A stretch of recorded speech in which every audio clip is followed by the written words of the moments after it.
ఆయన వయస్సుకి ఇప్పుడున్న రాజకీయానికి అస్సలు పొంతనే లేదు. తలలు పండిన కురువృద్ధుల మీదకి కత్తులు దుయ్యగలిగినంత శక్తి ఆయన దగ్గర ఉందో లేదో కూడా తెలీదు.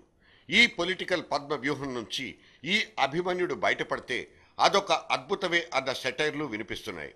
కళ్ళనీళ్లు గుడ్డలోపలే కుక్కేసుకుని బయటికి అహంభావంతో కూడిన ధీరత్వాన్ని ప్రదర్శిస్తున్న యువనేతకు ఇప్పుడు అత్యవసరంగా కావలసింది ఒక నిజమైన ఓదార్పు, ఇంకొక ఊరడింపు. జరిగింది జరుగుతోంది అంతా స్వయంకృతాపరాధమేనని గుర్తు చేస్తూ జర్నలిస్ట్ డైరీ దస్తూరితో జగన్ చిరునామాకు ఇక్కడ ఒక చిన్న ఓపెన్ లెటర్.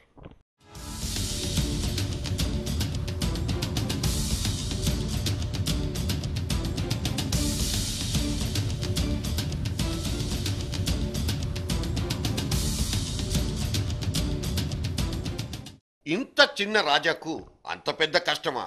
మొన్న మన రాష్ట్రం లోపలే వినిపించిన ఈ జాలి మాటలు నిన్నటి నుంచి దేశవ్యాప్తమై నేషనల్ మీడియా దాకా పాక్కుంటూ వెళ్ళిపోయాయి.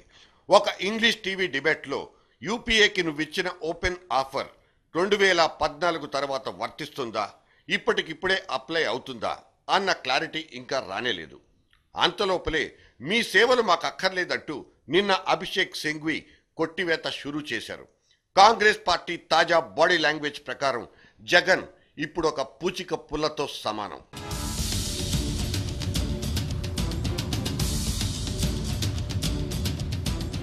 గాలి తర్వాత సిబిఐ టార్గెట్ మీరేనన్న టాక్ మీకు వినిపించకుండా చెవులు మూసుకున్నా ఇప్పుడు ఢిల్లీ దాకా ఆ రూమరే మారుమోగిపోతోంది. మీతో కరచాలనం చేయడానికి, మీ భుజం తట్టడానికి ఒక్క జాతీయ పార్టీ అయినా మీ దగ్గరకు రాలేకపోయాయి. దీనికి మీ మీదున్న అవినీతి ఆరోపణలే కారణం. మీతో ప్రత్యేకంగా భేటీ అయిన ఒక్కగానొక్క ఉత్తరాది నేత ఫారూక్ అబ్దుల్లా కూడా మీ వైఖరి వంట పట్టించుకున్న దాఖలాలే లేవు. 2G మ్యాటర్లో మన్మోహన్ను బుక్ చేయాలన్న మీ డిమాండ్లో ఎంత దూకుడుందో ఆయన చాలా బాగా పసిగట్టేశారు. మీకు ఆకలి ఎక్కువ అన్న సంగతి కూడా అబ్దుల్లాతో పాటు అందరికీ అర్థమైపోయింది. మీరు నేర్చుకోవాల్సింది ఇంకా చాలా ఉందన్నది అందరి నుంచి వినిపించే ఒక సరాసరి సలహా.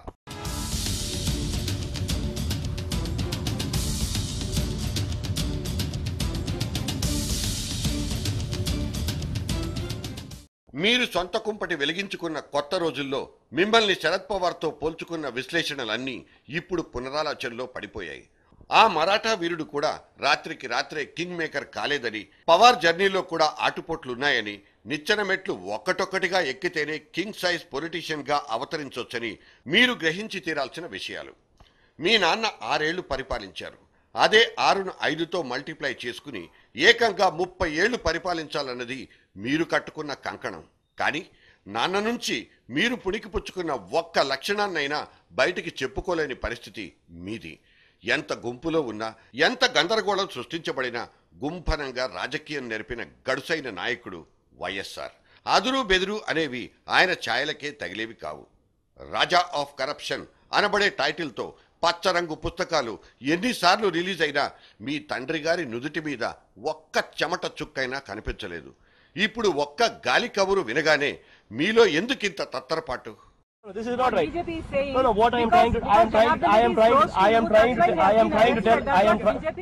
నన్ను వేధిస్తున్నారు, నా వాళ్ల వ్యాపారాల్ని భ్రష్టు పట్టిస్తున్నారంటూ ఢిల్లీకి వెళ్ళిపోయి సిబిఐ మీద అక్కడ మీరు లంకించుకున్న ఆ ఏడుపు మీ నిస్సహాయతనంతా బయటపడేసింది. ప్రాథమిక విచారణప్పుడు ఒకసారి, లోతైన విచారణ సమయంలో ఇంకోసారి, మొత్తం 2 సార్లు సుప్రీంకోర్టు మెట్లెక్కినప్పుడే మీరు సగం ఓడిపోయినట్లు అనిపించింది. చంద్రబాబు మీద ఎదురుదాడి తప్పితే ఇంకో రకమైన డిఫెన్సు మీ వాళ్లకు తెలియనప్పుడు కూడా మీకు అంటుకున్నది మామూలు బురద కాదని తేట తెల్లమైపోయింది. అయినా సరే అవినీతి మరకలన్నీ మాచిపోయి అగ్ని పునీతుడిగా బయటకొస్తావన్న ఆశలు ఇంకా కొంతమంది మనసుల్లో ఉండిపోయాయి. మిస్టర్ క్లీన్ అనిపించుకున్న తర్వాతే రాజకీయంగా అడుగు ముందుకేయడం హుందాగా ఉంటుంది. పరిస్థితులన్నీ ఎదురు తిరిగి మిమ్మల్ని ఒంటరిని చేసినప్పుడు, గోదాట్లో ఎదిరిదాల్సి వచ్చినప్పుడు ముందుగా మిమ్మల్ని మీరు మార్చుకోవడం మాత్రం తప్పనిసరి. జగన్ నైజం, జగన్ మనస్తత్వం, జగన్ వ్యవహార శైలి ఇవన్నీ ఇక్కడ ఖచ్చితంగా చర్చించాల్సిన అంశాలు. ఆయన ఎవరి మాట వినరు, ఎవరి మాటను ఒక పట్టాన చెవిన పెట్టరన్నది జగన్ సన్నిహితులు వ్యక్తపరిచే ఆవేదన. తనకు తోచిందే వేదమన్న వైఖరి జగన్ దగ్గర మాత్రమే కనిపిస్తుంది. పొలిటికల్ మొనార్క్గా పేరున్న చంద్రబాబు నాయుడే ఇప్పుడు పూర్తిగా మారిపోయారన్నది ఆయన పార్టీలో తమ్ముళ్లందరినీ సంబరపరుస్తున్న ఒక కబురు. సంఘీభావం, సమిష్టి నిర్ణయాలే గెలిపించే మార్గాలన్న కనీస రాజకీయ జ్ఞానం మీ దగ్గర ఎందుకు లేదంటూ జగన్ని ఆయన సొంత బ్యాచే ఇప్పుడు నిలదీస్తోంది. మీరు కూడబెట్టిందంతా అక్రమమా లేక సక్రమమా అన్నది దర్యాప్తు సంస్థలు తేల్చేదాకా మిస్టరీగానే మిగిలిపోతుంది.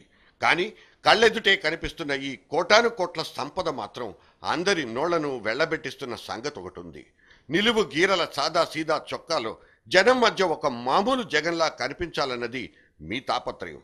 కానీ రాజమహళ్ల లాంటి మీ ఇళ్ళు, 7 అంతస్తుల సైజున్న మీ వ్యాపార సామ్రాజ్యాలు మిమ్మల్ని కుబేరుడిగా ప్రజెంట్ చేస్తున్న విషయాన్ని కూడా జనం గ్రహించకుండా ఉండరు.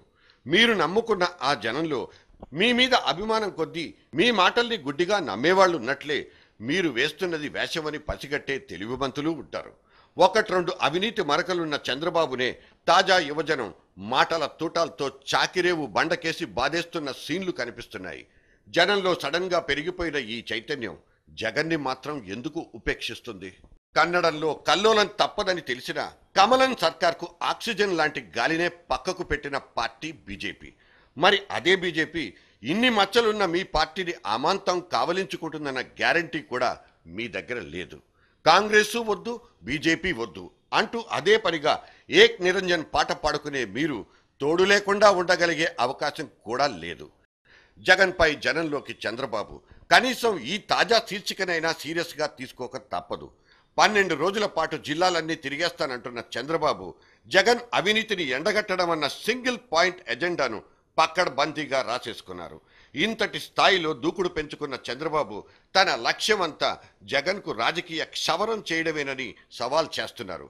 ఫ్యూచర్లో జగన్కు నిద్రలేని రాత్రులే ఎక్కువని జోస్యం కూడా చెప్తున్నారు. ఒక పార్టీ పెట్టడానికి అవసరమైనన్ని సొమ్ములు, నాన్న మరణం నుంచి మీరు ప్రసాదించుకున్న ఓదార్పు సెంటిమెంటు, మీకంటూ పరాయి ఎమ్మెల్యేలతో కూడిన ఒక బృందం, ఇవి మాత్రమే మీ విజయానికి పునాదులు అనుకుంటే మీరు మళ్లీ పొరపడుతున్నారనే అర్థం. చేసిన తప్పులు ఒప్పుకోవడం అంటే అది మరి ఓవర్లోడ్ అవుతుంది కనుక ట్రెమెండస్గా ఏదో ఒకటి చేసి తీరాల్సిందే. మీ మెంటల్ సాఫ్ట్వేర్లోనే ఏదో సొల్యూషన్ అవసరమవుతుంది. మానసిక సంస్కరణ కోరుకుంటోంది. Change yourself and prove yourself.